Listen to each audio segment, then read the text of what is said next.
ដូចអ្នកទាំងអស់គ្នាឃើញនៅចំណងជើងអញ្ចឹងគិតឲ្យច្បាស់មុននឹងមករៀនកសិកម្ម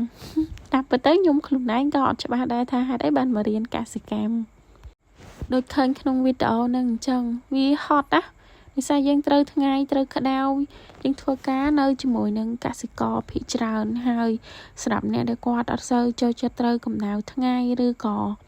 អត់សូវចូលចិត្តការងារណាដែលចុះទីឆ្ងាយច្រើនដូចថាចុះតាមខេត្តចុះអីហ្នឹងណែនាំអត់ឲ្យរៀនទេដោយសារ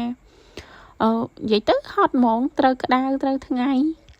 សម្រាប់អ្នកខ្លះគាត់ចប់ខាងកសិកម្មហើយគាត់ក៏ធ្វើជាមួយនឹងកសិដ្ឋានធ្វើជាមួយនឹងអង្គការ NGO ឬក៏ក្រុមហ៊ុនជីថ្នាំឬមួយចំនួនទៀតគាត់ប្រឡងចូលធ្វើជាមន្ត្រីរាជការ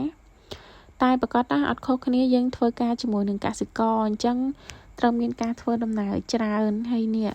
រូបវាលស្រែដែលខ្ញុំចុះទៅអ្នកទាំងអស់គ្នាឃើញអត់ផ្លូវរៀងស្ងាត់ហើយយើងចុះទៅមើលស្ថានភាពកសិកម្មរបស់ពួកគាត់ហើយមិនយើងចេះតែផ្នែកទេបើសិនជាយើងធ្វើមន្ត្រីបច្ចេកទេសយើងត្រូវចេះច្រើនផ្នែកដែរដូចថាដូចខ្ញុំអញ្ចឹងខ្ញុំជំនាញទៅខាងរោគទេក៏ប៉ុន្តែដល់ពេលឡើងចុះធ្វើការផ្ទាល់ទៅវាមានទាំងបន្លែមានទាំងស្រូវមានទាំងសត្វអញ្ចឹងណាហើយមើលនេះស្រែនេះគឺខូចអស់តែម្ដងដោយសារគាត់ព្រោះស្ងួតអញ្ចឹងត្រូវសួរខ្លួនឯងឲ្យច្បាស់មុននឹងសម្រេចចិត្តមករៀនថាយើងប្រកាសជាចូលចិត្តការងារផ្នែកនឹងអត់កុំឲ្យនៅពេលដែលយើងរើសរៀនហើយអត់មានក្តីសុខណាបាយបាយ